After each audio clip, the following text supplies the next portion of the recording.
Hello hello. प्यारे साथी नमस्कार। मैं केशपाल कुमार स्वागत करता हूं आपके अपने परिवार रोजगार विद अंकित में।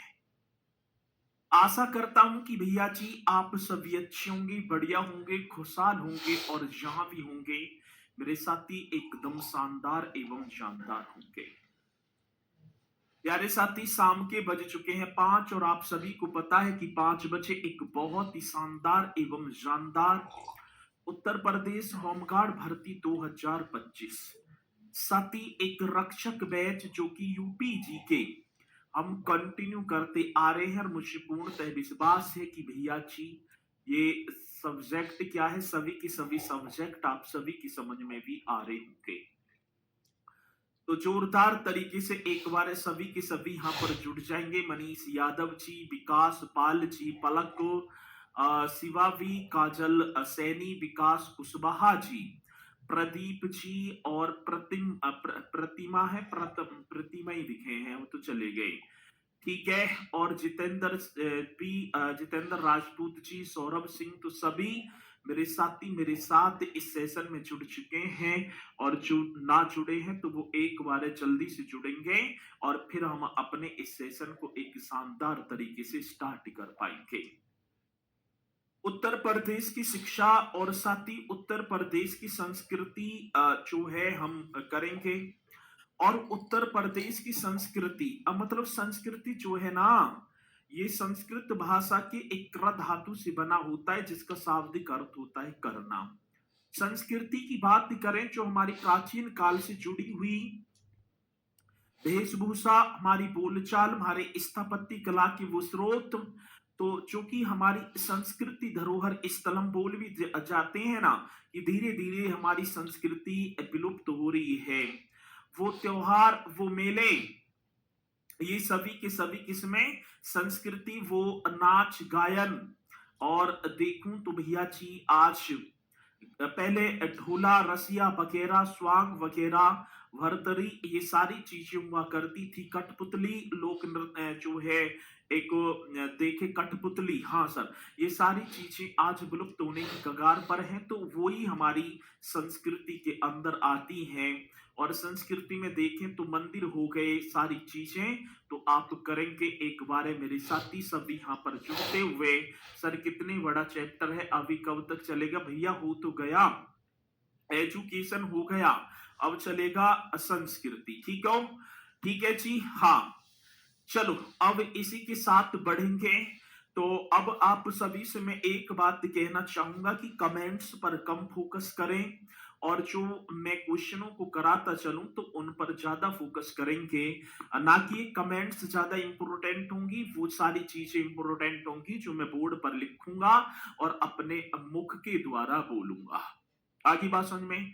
चलो अब दूसरी बात, आप कितने भी जो है करते रहना, बेफजूल की कमेंट्स ही कर रहे हैं आप, ठीक है ना, कसम से ये और वो। ठीक है, चलो तो चलते हैं भैया जी। आप एक हेडिंग डालेंगे उत्तर प्रदेश सांस्कृतिक तत्व।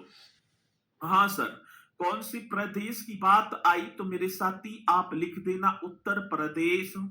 और उत्तर प्रदेश मीन्स क्या? सांस्कृतिक तत्व। ये क्वेश्चन अपने में बहुत ईमानदार होने वाले हैं। तो पहले हम उत्तर प्रदेश सांस्कृतिक तत्वों की बात करेंगे। कल्चरल एलिमेंट्स, इन्हें हम देखेंगे भैया जी। तो उत्तर प्रदेश सांस्कृतिक तत्व आप एक हेडिंग डालेंगे और लिख भी देना उत्तर प्रदेश। हाँ सर, कौन से प्रदेश की बात? तो उत्तर प्रदेश कल्चरल, ठीक है ना, किसकी बात आ गई तो भैया जी कल्चरल की बात आई, कल्चरल एलिमेंट्स। चलो अब ये आप सभी हेडिंग डालेंगे बढ़िया तरीके से। और इसमें भी जो है ना हम सबसे पहले कर पा रहे होंगे सर जी, सबसे पहले करेंगे भैया स्थापत्य कला। कौन सी कला की बात आ जाती है? आर्किटेक्चर। तो आप एक हेडिंग बताएंगे सर जी स्थापत्य कला। एक हेडिंग आप सभी को डाल देना है स्थापत्य कला। और यहीं से मेरे साथी ये अपनी कक्षा स्टार्ट हो जाएगी स्थापत्य कला। और स्थापत्य कला की बात होगी तो आर्के मतलब कि आर्किटेक्चर की बात है सर, ठीक है, आर्किटेक्चर। चलो, अब स्थापत्य कला की बात आती। स्थापत्य कला में क्या होंगे, आपकी मंदिर, आपकी मस्जिद वगैरह, वो प्राचीन इमारतें, वो प्राचीन स्तूप, हाँ सर, वो प्राचीन बौद्ध विहार, या वो मध्यकालीन जो मंदिर हो, या मैं बात करूं आपकी मस्जिद वगैरह हो, या इमारतें हो, या आधुनिक की बात होगी। स्थापत्य कला सर जी, उत्तर प्रदेश में स्थापत्य कला को 3 वर्गों में विभाजित किया गया है। एक प्राचीन, एक मध्य, और एक आपकी हो जाएगी आधुनिक। तो आज पहले तो हम प्राचीन की बात करेंगे, और प्राचीन में उत्तर प्रदेश में प्राचीन स्थापत्य कला के सबसे ज्यादा जो अवशेष वो सती मौर्य कालीन के हैं। और मौर्य काल में जो लाल बलुआ पत्थर का प्रयोग किया जाता था, जो चुनार से, मिर्जापुर से लाया जाता था, वो सम्राट अशोक के द्वारा निर्मित स्तंभों की बात होगी। वो गुप्त कालीन, हाँ सर, मंदिर जो देवगढ़ का 10 अवतार मंदिर, और मैं बात करूं साथी, और कहोम का मंदिर, भीतरगाम का मंदिर, इन सभी के विषय में हम पढ़ते चलेंगे। और इसी के साथ मेरे साथी मैं अपने इस सेशन को कर पाऊंगा स्टार्ट। और चलते हैं भैया जी, स्थापत्य कला आर्किटेक्चर। हाँ सर, पहला पॉइंट तो आप लिखेंगे जो है प्रदेश की स्थापत्य कला को 3 भागों में विभाजित किया गया है। भैया किसकी बात, तो प्रदेश की स्थापत्य कला को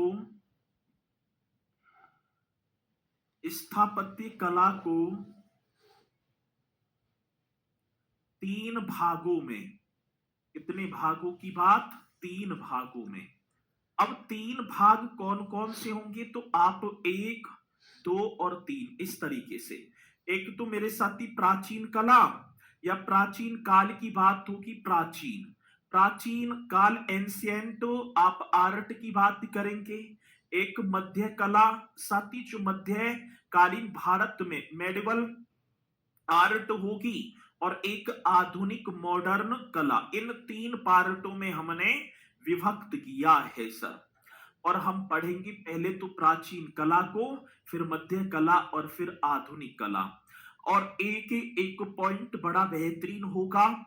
और इसी के साथ मेरे साथी, सर पिछले वाला याद नहीं हो रहा, चलो बहुत बढ़िया। तो आगे चलेंगे साथी, आप एक हेडिंग डालेंगे एंशिएंट आर्ट की बात होगी। तो पहले आप एक हेडिंग डाल देना प्राचीन कला, और प्राचीन कला में हम देखें तो साथी एंशिएंट, बहुत बेहतरीन क्वेश्चन, एंशिएंट, हाँ सर जी, आर्ट। इस तरीके से आप एक हेडिंग डालेंगे एंशिएंट आर्ट।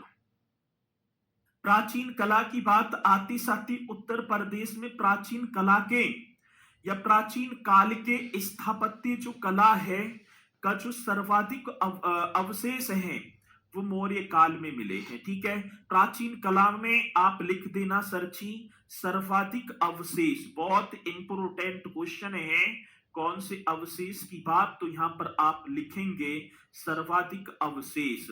और ये सबसे ज्यादा जो अवशेष हैं ये सर मौर्य कालीन है। पहली बात, इससे पहले हम देखें भैया जी कौन से होंगे, तो मौर्य कालीन होंगे। इससे पहले की यदि मैं बात कर पाऊं, आपके शुंग वंश, ये जितने भर भी वंश आए, इनसे पहले नंद वंश वगैरह, उनका कोई भी ऐसा उत्तर प्रदेश में इमारत बोलूं या मैं भैया जी स्तूप बोलूं या मंदिर बोलूं जो कि उन्होंने यहाँ पर कंस्ट्रक्शन करवाया हो।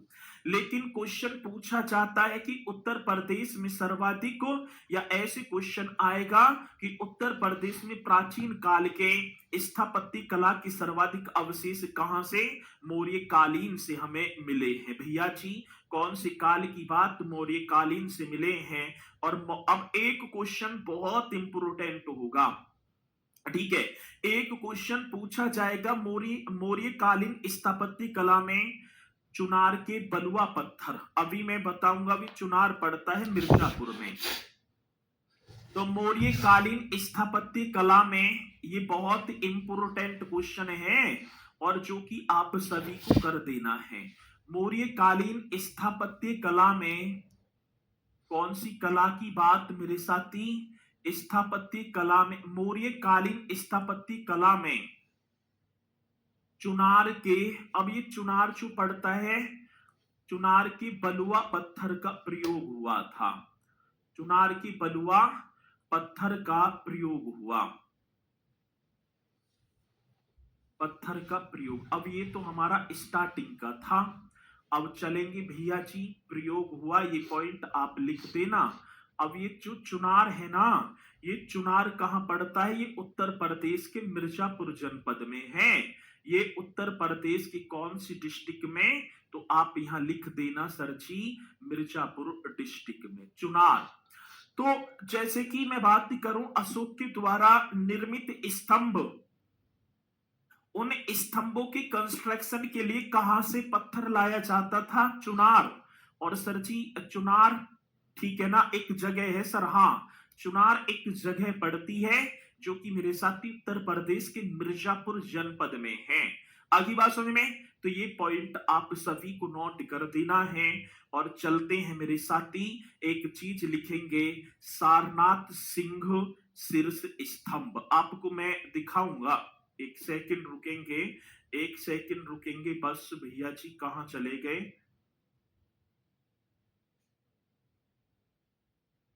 एक सेकंड रुक जाओ बस। चलो जी, सारनाथ सिंह स्तंभ की बात थी तो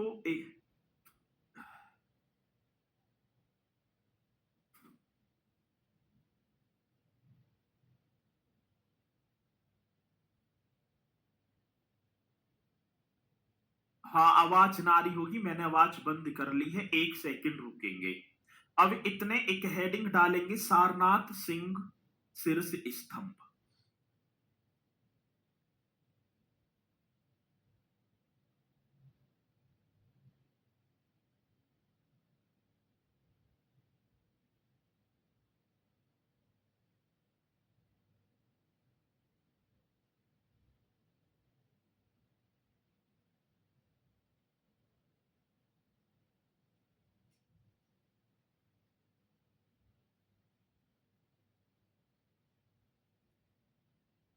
चलो भाई, तो आप एक हेडिंग डालेंगे, बताए नहीं, कल बहुत पूछे थे सर, इलाहाबाद वाला बताए, पूछे थे सर। अरे इलाहाबाद वाला क्या बताऊं, इलाहाबाद वाला बताइए सर। ठीक है, इलाहाबाद वाला क्या है? मेरे तो समझ में नहीं आ रहा भैया, इलाहाबाद वाला, इलाहाबाद वाला बताए नहीं, कल बहुत पूछे इलाहाबाद, इतना ध्यान भी ना रह पाता। चलो अच्छा, मोरे कालीन बढ़िया आ जाएगी, ठीक है, एक सेकंड रुक जाएंगे, वो गलती से हो गया, ठीक है, उसे भी कर देना। अब एक हेडिंग और डालेंगे सर जी, सारनाथ सिंह शीर्ष स्तंभ की बात है। बस एक सेकंड रुकेंगे, वो जो है चित्र जो था ना जिसमें मैं समझाऊंगा ही, वो रह गया बस।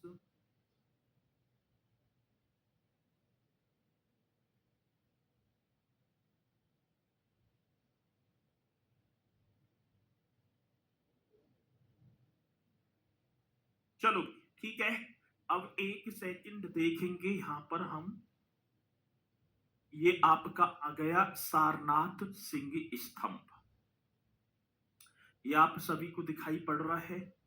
तो आप एक हेडिंग डालेंगे, सारनाथ सिंह शीर्ष स्तंभ, सारनाथ सिंह शीर्ष स्तंभ, ये आपको एक हेडिंग डाल देनी है। अब आप देखेंगे ये जो सारनाथ है ना, इस पर 4 शेर पीठ सटाए हुए, एक पीछे भी है, पीठ सटाए हुए मेरे साथी, ये इस तरीके से बैठे हैं, जो कि आप सभी को दिखाई भी पड़ रहा होगा। जो सम्राट की चारों दिशाओं में मतलब कि विजय की घोषणा कर रहे हैं। ये सम्राट की चारों दिशाओं में, एक पीछे है, चार सिंह बैठे मतलब शेर बैठे हैं, जो सम्राट की चारों दिशाओं में धर्म विजय की घोषणा कर रहे हैं। पहली बात सर, इसकी अवस्थिति, हाँ भैया जी, ये आप सारनाथ लिखा ही हुआ है, लेकिन सारनाथ पड़ता कहां पर है? वाराणसी में। तो आप एकदम करेक्ट करेंगे सर जी, ये सिंह स्तंभ सारनाथ, और सारनाथ कहां भैया जी? वाराणसी में। एकदम राइट कर देना, पहली बात ये। दूसरी बात सर जी, इसके कंस्ट्रक्शन की बात आई। यदि मैं इस सारनाथ सिंह स्तंभ का जो कंस्ट्रक्शन है वो किसने करवाया, निर्माण, निर्माण की बात आती है, तो आप लिखेंगे सम्राट अशोक ने। क्या करेंगे तो भैया जी, आप करेक्ट तरीके से लिख देना सम्राट अशोक। आगे बात समझ में सभी के, सम्राट अशोक ने, हाँ सर जी, इस सारनाथ सिंह स्तंभ का शीर्ष स्तंभ का कंस्ट्रक्शन करवाया था।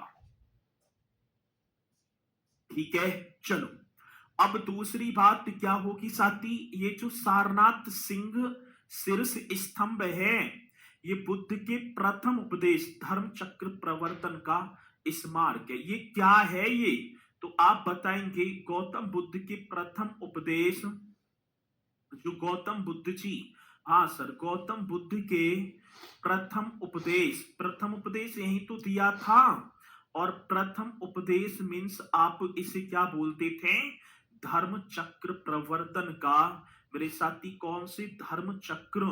धर्म चक्र प्रवर्तन का स्मारक, क्योंकि पहला जो स्मारक है, पहले आप इसे लिखो, पहला जो आपका, हाँ सर जी, जो पहले जो उपदेश की बात है जो कि गौतम बुद्ध ने अपने 5 ब्राह्मण शिष्यों को दिया था, उसे साथी धर्म चक्र प्रवर्तन बोला गया।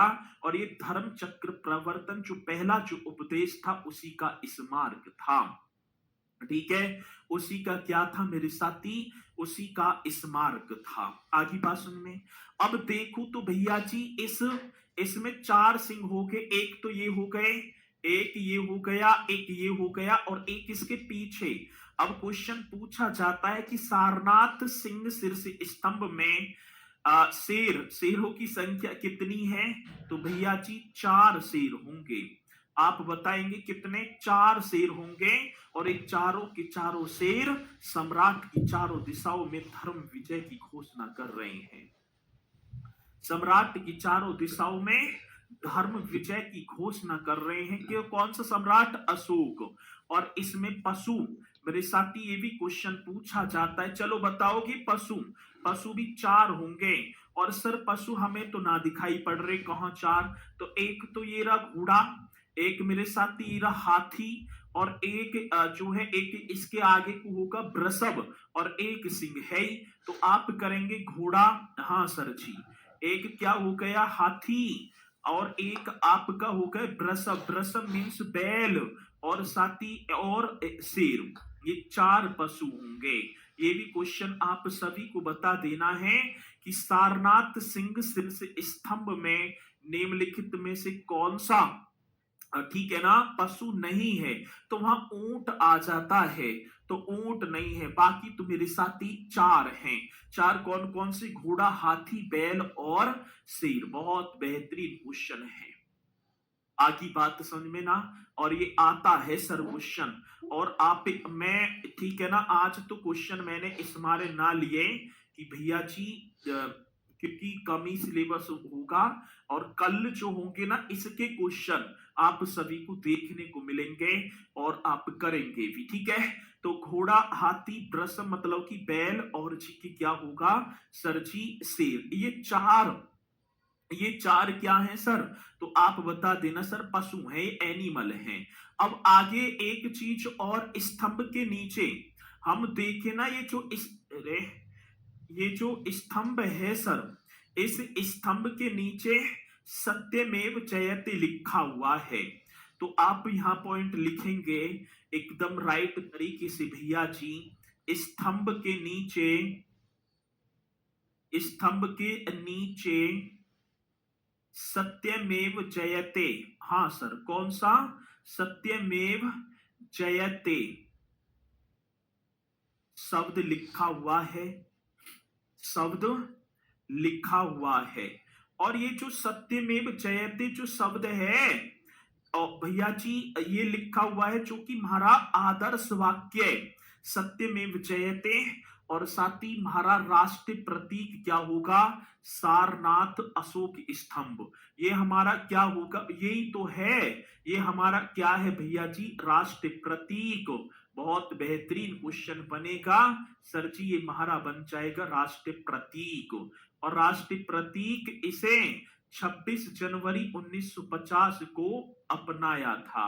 26 जनवरी 1950 को अपना लिया। ये भी पॉइंट आप सभी को बता देना है कि महाराज जो राष्ट्रीय प्रतीक है वो क्या है? सारनाथ स्थित जो सिंह स्तंभ है। और साथ ही इसी को 26 जनवरी 1950 को, और इस स्तंभ के नीचे सत्यमेव जयते, हमेशा सत्य की विजय होती, जो कि मुंडको उपनिषद से लिया गया है। किसी मेरे साथी को कोई डाउट है?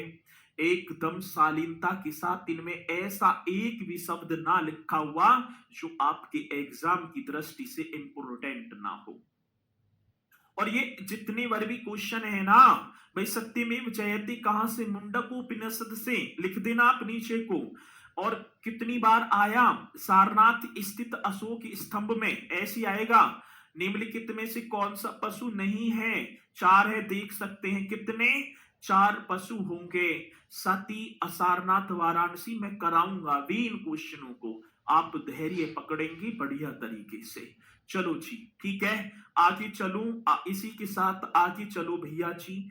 एक और होगा धम्मेक स्तूप, एक और स्तूप होगा भैया धम्मेक स्तूप। ये मौर्य कालीन ही तो है, अशोक मौर्य राजा ही तो था, उसी ने इन स्तूपों का कंस्ट्रक्शन करवाया। अब धम्मेक स्तूप की अवस्थिति पूछी गई तो सर ये भी सारनाथ वाराणसी में स्थित है। इसकी अवस्थिति मतलब ये लोकेटेड कहाँ है? सारनाथ वाराणसी में। और सर इसका भी कंस्ट्रक्शन, धम्मेक स्तूप के कंस्ट्रक्शन की बात आ जाती है तो आप एकदम राइट तरीके से करेंगे सर। सम्राट अशोक ने तो करवाया था। किसने? तो भैया जी सम्राट अशोक। निर्माण, निर्माण की बात तो यहां पर राइट कर देना, सम्राट अशोक लिखो एकदम बेहतरीन तरीके से, ऐसे छाप दो मेरे साथी की कभी भी दिमाग से हटे ना। धम्मेक स्तूप सारनाथ वाराणसी, जिसका निर्माण और साथ ही बुद्ध ने ज्ञान प्राप्ति के बाद अपने पहले 5 ब्राह्मण शिष्यों को ज्ञान दिया था इसी धम्मेक स्तूप में, ठीक है ना। अब वह जो ये जो जगह थी, गौतम बुद्ध के प्रथम उपदेश धर्म चक्र प्रवर्तन का स्मारक बना दिया। और साथ ही ये जो धम्मेक स्तूप का जो निर्माण सम्राट अशोक ने करवाया, जो गौतम बुद्ध जी को ज्ञान की प्राप्ति हो जाती है, और ज्ञान की प्राप्ति के बाद जो 5 ब्राह्मण जो थे, जो सन्यासी ब्राह्मण थे, जो शिष्य भी बने हैं, गौतम बुद्ध जी के मित्र भी थे वो, ठीक है, उन्हीं को भैया जी मतलब कि ज्ञान जो दिया, वो ही जगह ऋषिपत्तनम सारनाथ, जहां पर धम्मेक स्तूप आज निर्मित है। आगे बात समझ में। एक और होगा साथी धर्मराजी का स्तूप। आज तीसरे स्तूप की बात भी हम करेंगे। एक और स्तूप मेरे साथी धर्मराजी का, धर्मराजी का स्तूप राइट क्वेश्चन होगा। और ये धर्मराजी का स्तूप आप देखो सर, ये भी सारनाथ वाराणसी में है। धर्मराजी का स्तूप मेरे साथी ये सारनाथ और सारनाथ वाराणसी, और इसका निर्माण भी भैया जी, निर्माण आप समझ जाना, कंस्ट्रक्शन अशोक ने ही करवाया था। धर्मराजी का स्तूप, चलो बहुत बढ़िया। एक स्तूप और पूछा गया साथी, चौखंडी स्तूप। चौथा आप करेंगे कौन सा? चौखंडी स्तूप, बहुत बढ़िया। अब ये तो कई बार पूछा गया कि चौखंडी स्तूप भी, ये भी कहां पर होगा? सारनाथ वाराणसी में है सर। ये भी कहां पर है? तो भैया जी आप राइट कर देना, सारनाथ वाराणसी। लिखो एकदम शालीनता के साथ, सारनाथ वाराणसी। हाँ सर जी। चलो, अब चौखंडी स्तूप जो कि गुप्त काल में 7वीं 4वीं और 6वीं शताब्दी में इसका कंस्ट्रक्शन जो होता है वो कौन सी काल में हुआ? गुप्त काल में। आप समझ जाना, 4वीं और 6वीं शताब्दी उस स्थान को चिन्हित करने के लिए बनाया गया, जहां पर मतलब कि 4वीं और 6वीं, इसका जो है समय तो नहीं पता, लेकिन पौराणिक मान्यता स्रोतों के अनुसार, इतिहासकारों के अनुसार पता चलता है कि गुप्त काल में 4वीं और 6वीं शताब्दी के बीच में इस चौखंडी स्तूप का कंस्ट्रक्शन वहां पर हुआ था, जहां पर जब गौतम बुद्ध जी ज्ञान प्राप्ति के बाद आगे आगे उनकी शिष्य थे, वो तो पहले निकल आए थे, ठीक है ना, 7 आए थे जब डटे वगैरह थी, तो वहां पर ये चौखंडी स्तूप है। 5वें स्तूप की बात आती है सर जी, एक पिपर हवा। कौन सा होगा? तो भैया जी पिपर, पिपर हवा। ये भी आप राइट करेंगे, क्वेश्चन बड़ा बेहतरीन है। पिपर हवा स्तूप। चलो, और पिपर हवा कपिल वस्तु, मेरे साथी कौन सा? कपिल वस्तु। और कपिल वस्तु आपका पड़ेगा भैया जी सिद्धार्थ नगर में। ये आप एकदम करेक्ट करेंगे, पिपर हवा सिद्धार्थ नगर। और छठवा एक और आप कर देना, रामा भर स्तूप। भैया जी कहीं कहीं रामा भार है, कहीं कहीं रामा भर है, रामा भार स्तूप आप कुशीनगर कर देना सर जी। और ये वो ही स्तूप होगा जहां पर गौतम बुद्ध जी जब 483 बीसी में महापरिनिर्वाण की प्राप्ति हो जाती है, तो मल्लों ने अत्यंत या अति अंत्योष्टि के साथ इनका अंतिम संस्कार किया। और वो अंतिम संस्कार की जो जगह, जो भूमि थी, वहीं पर एक रामाभर स्तूप का कंस्ट्रक्शन हुआ। और वो रामाभर स्तूप आज देखा जाए तो सर उत्तर प्रदेश के कुशीनगर जनपद में है। आगे बात समझ में? चलो, हाँ सर जी सुजाता वाली कहानी सुना दो। अब सुजाता वाली कहानी सुनाऊंगा मैं, ठीक है। चलो, तो आप इन्हें करना बढ़िया तरीके से, और जहां तक है पॉइंट आप सभी के समझ में भी आए होंगे, और आगे मैं बढ़ूंगा, ठीक है। बुद्ध ने यहाँ पर ज्ञान दिया, लेकिन अशोक तो बुद्ध के बाद में इसको बनाए थे। हाँ भाई साहब, बहुत बढ़िया। अब सपोज करो कि आपकी जो है भूमि है कहीं भी, अब जैसे हम देखें, कोई भी गांधी जी ने पहला भाषण कहां दिया? वाराणसी में। वही तो जहां पर जो है आज बनारस हिंदू विश्वविद्यालय, वही तो होगा। अब वो तो दे गए, लेकिन वहीं पर यदि कोई चीज आगे चल के 10-5 साल अब इतिहास में वर्णित ना है वो जगह, भाई साहब तुम जीते मैं हारा, ठीक है। चलो, तो ये पॉइंट आप सभी की समझ में आए होंगे, और चलते हैं आगे। एक और होगा गुप्त काल। प्राचीन काल में ही मेरे साथी कौन सा काल होगा? तो राइट कर देना, गुप्त काल। आगे बात समझ में? कौन सा काल है सर? गुप्त काल। अब आप गुप्त काल एक हेडिंग डालेंगे। श्रीगुप्त इस वंश के फाउंडर हुए। घटोत्कच आएगा, चंद्रगुप्त प्रथम, समुद्रगुप्त, चंद्रगुप्त सेकंड, कवि कुमार गुप्त भी आएगा। कुमार गुप्त के बाद भानुगुप्त, स्कंद गुप्त, इस तरीके से विष्णुगुप्त, बहुत सारे राजा आएंगे। और यहां पर देखा जाए तो सर जी, एक पहली बात, मैं ना तो राजा पढ़ा रहा, मैं पढ़ा रहा हूं स्थापत्य कला, आर्किटेक्चर की बात। आज भारत में जितने भर भी मंदिरों का कंस्ट्रक्शन हो रहा है, उनका विकास, उनका जन्म सबसे पहले गुप्त काल में हुआ था।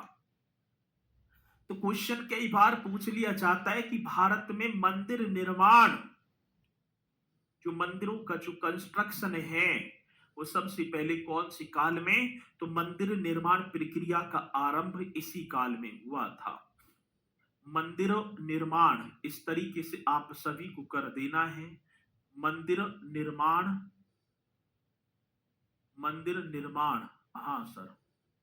प्रक्रिया का आरंभ क्या होगा भैया जी? प्रक्रिया का आरंभ। तो मंदिर निर्माण प्रक्रिया का आरंभ सर्वप्रथम गुप्त काल में हुआ। सर्वप्रथम कौन सी काल में? भैया जी गुप्त काल में हुआ। इससे पहले कोई मंदिर ना था ना सर। बताया जाता है कि भारत में या उत्तर भारत में मंदिर के जो कंस्ट्रक्शन की जो प्रक्रिया जो स्टार्ट होती है वो किस में होती है? तो आप बताएंगे भैया जी वो होगी गुप्त काल में। बहुत इंपॉर्टेंट क्वेश्चन है। अब मैं बात करूंगा तो मात्र अपने उत्तर प्रदेश, क्योंकि मध्य प्रदेश में भी कई मंदिर हैं, राजस्थान में भी इक्का दुक्का, मतलब गुप्त काल के। इसकी बात होगी सर जी गुप्त काल के। आगे बात समझ में? तो हम देखेंगे एक मंदिर, और ये मंदिर आपके सामने होगा। इस तरीके से देखो और बढ़िया तरीके से यहाँ आ जाओ। ये गुप्त काल का सबसे पहला मंदिर है। आज भी देख लो कब से। अब गुप्त काल 319 से ही मोस्टली स्टार्ट माना जाता है, 500 ईस्वी तक वो चला था। अब ये होगा देवगढ़ का दशावतार मंदिर। इस मंदिर का नाम होगा सर, इस मंदिर का नाम है देवगढ़ का, देवगढ़ का दशावतार मंदिर, दशावतार टेम्पल। ये कहां के टेम्पल की बात की जा रही है? ये देवगढ़ के दशावतार मंदिर की बात है सर जी। अच्छा जी, और क्या? तो सर देवगढ़ का दशावतार मंदिर, ये जो मंदिर है आज आप सभी को दिखाई पड़ रहा होगा, जो कि सर ये देवगढ़ का दशावतार मंदिर ये कहाँ लोकेटेड है? लोकेटेड मतलब ये कहाँ अवस्थित है? तो आप कर देना, एक उत्तर प्रदेश का एक जनपद पड़ता है ललितपुर। ये सर जी ललितपुर में स्थित है, ललितपुर। और मैं एक और बात बताऊं, ये आपका हो गया उत्तर प्रदेश में। कई जगह आपको झांसी भी दिखाई पड़ेगा। और ये देवगढ़ का दशावतार मंदिर, एक अभी कनिष्ठ सहायक की परीक्षा हुई थी, उसमें क्वेश्चन आया था कि देवगढ़ के दशावतार मंदिर का निर्माण किस शैली में हुआ है? मेरे घर के पास ये सर, ये बहुत बढ़िया। और क्वेश्चन पूछा गया कि देवगढ़ का दशावतार मंदिर ये कौन सी रिवर? तो सर जी आप कर देना वेतवा नदी। हमारा तो आप सर कौन सी नदी करेंगे? ये वेतवा नदी के किनारे अवस्थित होगा जी। बहुत इंपोर्टेंट क्वेश्चन है। देवगढ़ का दशावतार मंदिर समर्पित देवता किस देवता को समर्पित होगा? कोई बताएगा मुझे?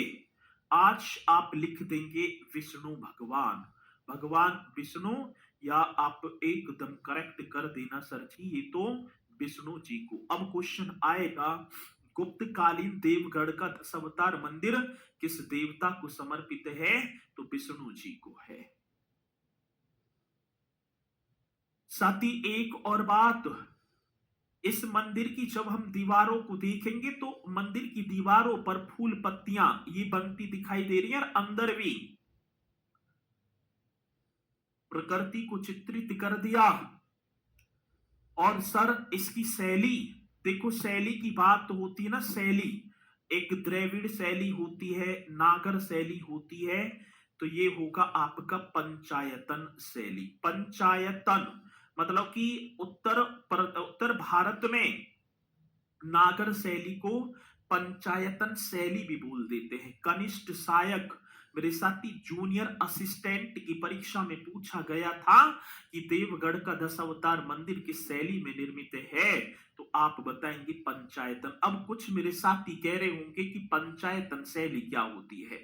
एक तो मुख्य देवता हो गए, ये मंदिर गोल है या जैसे भी है अंदर, एक तो मुख्य देवता हो गए विष्णु जी, और इनके चारों ओर इस तरीके से इनके दसों अवतारों को बैठा दिया। ठीक है, इनके क्या दसों दसों अवतारों को बैठा दिया, वही होती है पंचायतन शैली। आप मंदिर में भी जाते होंगे, साथ ही अधिकांशतः जैसे भगवान शिव का मंदिर है, बीच में शिवलिंग होगा और चारों तरफ मंदिर के अंदर ही, मंदिर के चारों तरफ कहीं गणेश जी हैं, कहीं गौ माता होंगी, भगवान श्री कृष्ण जी भी होंगे और सीता जी की। तो इस तरीके से चारों तरफ मेरे साथी अन्य देवता। तो ये भगवान विष्णु के 10 अवतार, 10 की 10 अवतारों को इनके साइड में बैठाया गया, वही होती है पंचायतन शैली। जब हम मंदिर के दरवाजे में बढ़ेंगे, हाँ सर, ये तो इस तरीके से होगा। एक ऊंचे चबूतरे पर बनाया जाता था, जिसके चढ़ने के लिए चारों तरफ सीढ़ियां वगैरह हुआ करती थी।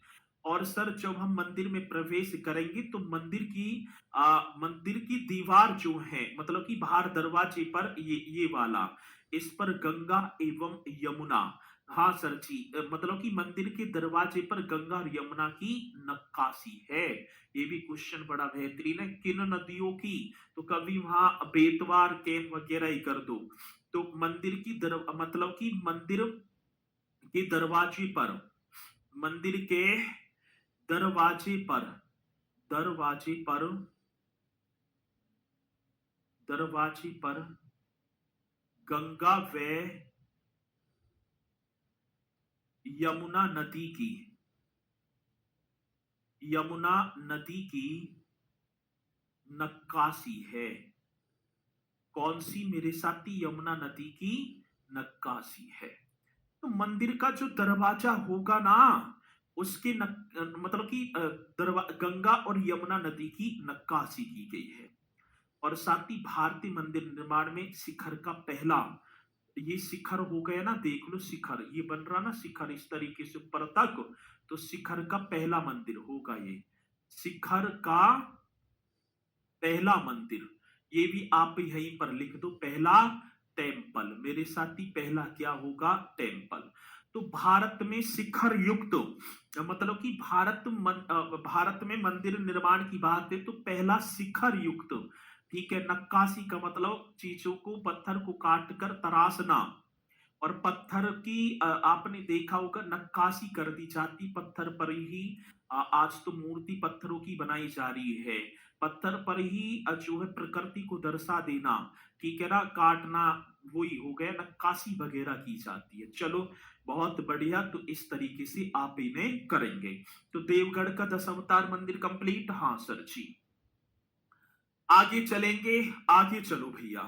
नेक्स्ट क्वेश्चन एक ये हो गया, ये भी ना बनेगी बात, और कौन से की बनाएंगे, ये वाला हो जाएगा।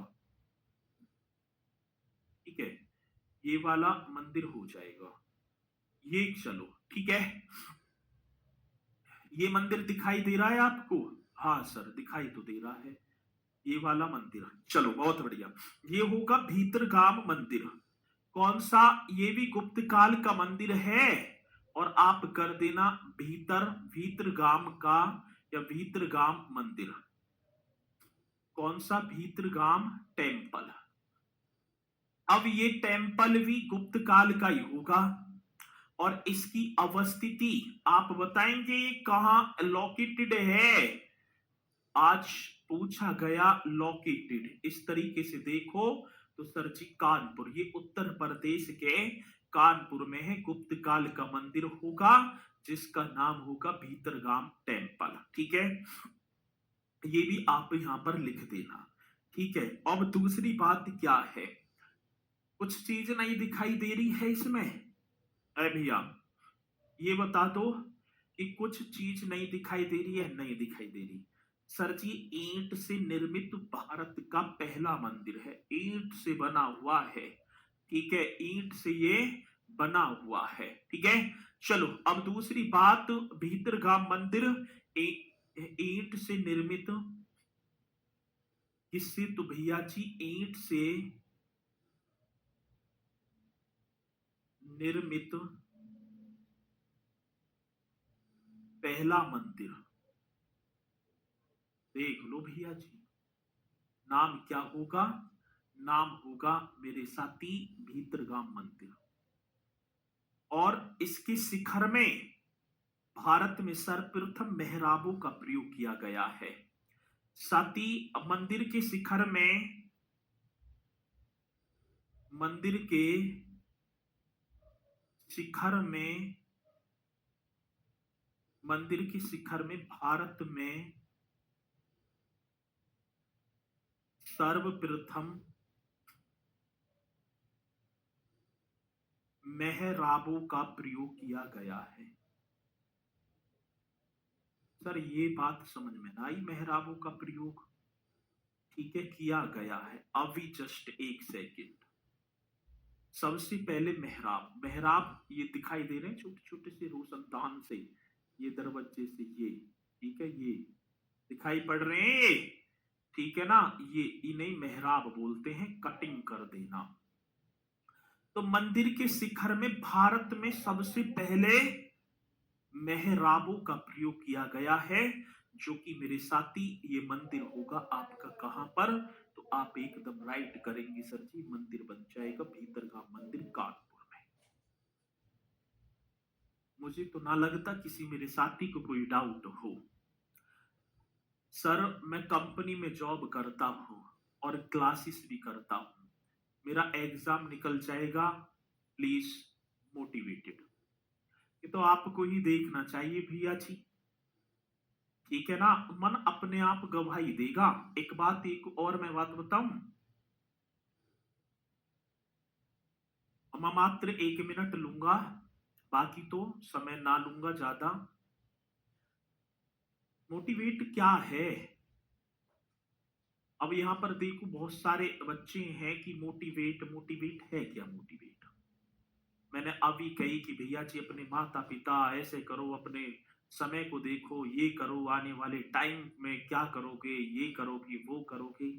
ज्यादा से ज्यादा 5-6 मिनट तक तो आपको लगेगा और हाँ सर कह रहे हैं, फिर उसके बाद उस चीज भूल जाओगे। दोस्त आएगा ना चलना रहा घूमने, भाई मुझे पढ़ना ही रहे, आप पढ़ लिए कैसे करेगा, ऐसी तो करेंगे ना, फिर चल दिए। सर ने क्या बात की क्या ना की, अपनी स्थिति को आप ना देखकर मोटिवेट हुए तो दुनिया की कोई ताकत नहीं है कि आपको मोटिवेट कर दे। वो मोटिवेशनल वीडियो देख लो, मैं भी यहां पर मोटिवेट करूं तो इसका ये व्यर्थ ही है। खुद अपने आप मोटिवेट होने की जरूरत है, ना कि किसी के कहे हुए शब्दों से। मैं भी आपसे कहूंगा कि ऐसे करो, और भी कहेंगे, व्यक्ति खुद ही मोटिवेट ना है, दूसरे क्या मोटिवेट करेगा? तो वो खुद आपको देखना है कि क्या हो रहा है क्या नहीं हो रहा, ठीक है। चलो आगे बात समझ में ना, तो अपने स्थिति को स्वयं देखकर मोटिवेट होगे, और कुछ नहीं है। और ना भैया जी मैं 1 घंटा आपकी कक्षा लूंगा, मुझे भी लगना चाहिए कि 1 घंटा के बाद जब मेरी कक्षा समाप्त हो कि मुझे एकदम ये खुशी जाहिर हो कि हाँ मैंने 1 घंटा में कुछ ना कुछ अपने बच्चों को सिखाया है। और जैसी कक्षा समाप्त हो तो आपको भी एक प्रसन्नता और कुछ ऐसा लगना चाहिए कि कुछ मैंने नया सीखा है, और सीखने की लालसा ही तो मोटिवेट करती जाएगी, चीजों से चीजें जुड़ती चली जाएंगी, बस वही मोटिवेट है। ठीक है, कंटिन्यूटी अपनी बनाए रखना, और बस ठीक है, ज्यादा मैं कहूंगा ना, आगे चलेंगे भैया जी, आगे बढ़ेंगे। ये आपने कर दिया, ये होंगे आपके गुप्त काल के भी मंदिर। ठीक है, एक कहोम का मंदिर भी है जो देवरिया में है, उसे भी आप लिखना चाहो तो लिख दो। आप लिख देना कहोम मंदिर। कौन सा मेरे साथी? कहोम मंदिर। और ये कहा होगा आपका सरजी? देवरिया। ये भी गुप्त काल का ही मंदिर है।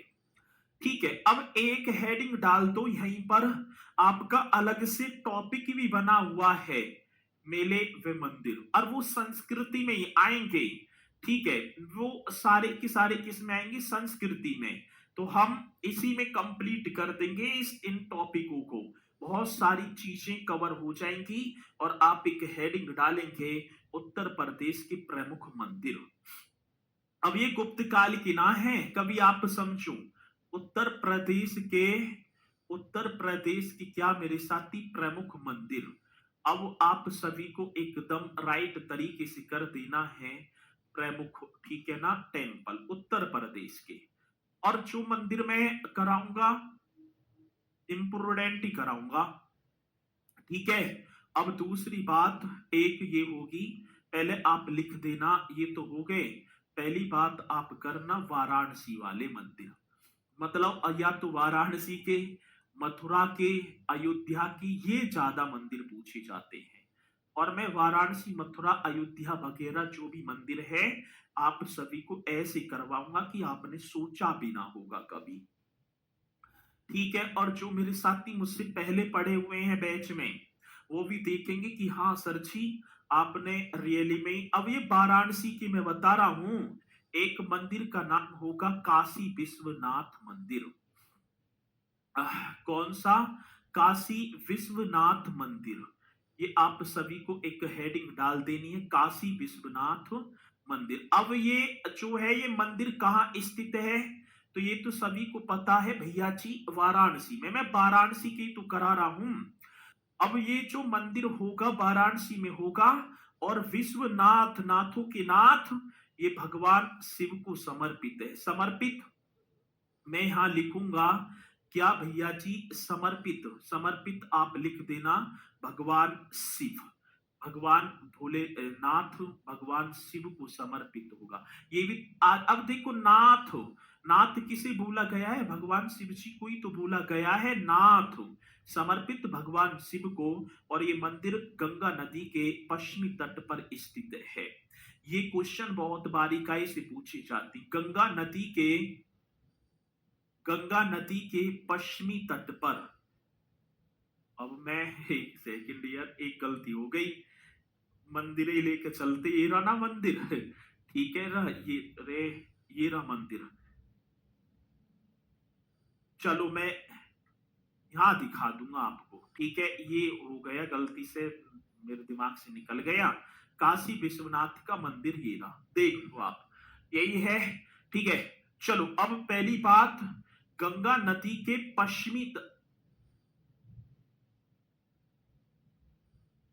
गंगा नदी के पश्चिमी तट पर। हाँ सर, कौन सी तट पर? ये गंगा नदी के पश्चिमी तट पर स्थित है। अब क्वेश्चन आए कि काशीनाथ या काशी विश्वनाथ मंदिर किस नदी के, मतलब गंगा नदी की कौन से पश्चिमी, पश्चिमी तट कर देना सर जी, कौन से मतलब कि पश्चिमी तट पर कर देना। मंदिर को कई बार तोड़ा गया, कई बार इसका पुनर्निर्माण हुआ। आज जो इसका जो वर्तमान स्वरूप है, वर्तमान मंदिर की जो वर्तमान मंदिर की संरचना का निर्माण, ये जो वर्तमान अब है इसकी बात है, ना कि पहले की बात करूं मैं। तो आप लिख देना वर्तमान मंदिर की संरचना का निर्माण, ऐसे कर देना सर। वर्तमान टेम्पल प्रेजेंट में जो है, वर्तमान मंदिर की, वर्तमान मंदिर की जो स्ट्रक्चर जो अब जो दी है, संरचना का निर्माण। निर्माण मतलब निर्माण आप समझ के होंगे, कंस्ट्रक्शन किसने करवाया था? एक इंदौर की रानी थी देवी अहिल्याबाई होलकर ने, रानी अहिल्याबाई होलकर ने, ठीक है। अहिल्याबाई ऐसे आप लिख पा रहे होंगे, होलकर, होलकर। आगे बात समझ में, रानी अहिल्याबाई होलकर ने 1780 ईस्वी में, ये क्वेश्चन, क्योंकि औरंगजेब ने तोड़ दिया था। यहीं पर ज्ञान व्यापी मस्जिद भी बनी हुई है एक साइड को।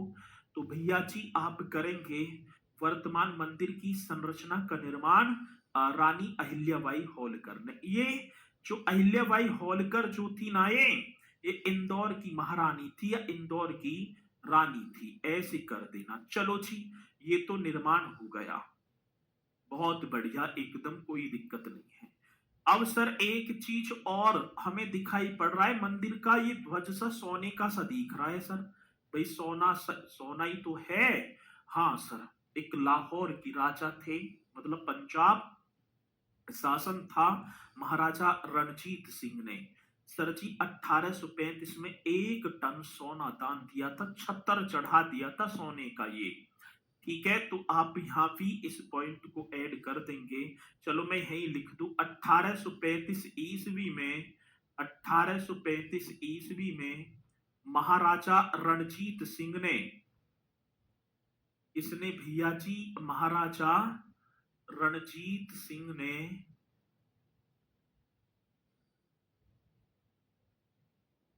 1 टन सोना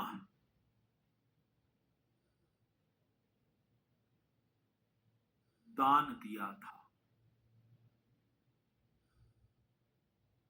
ये लो, ठीक है। चलो, बहुत बढ़िया। और निर्माण की शैली भी तो होती है, तो ये पॉइंट आप सभी को करना होगा, किसमें? सती काशी विश्वनाथ मंदिर में। और ये कहाँ? ये वाराणसी का मंदिर है।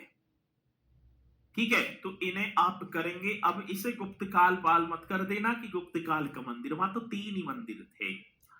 चंदन सैनी जी, सर आपसे अनुरोध है, 7 दिन में क्लास बस 4 दिन कराइए भैया।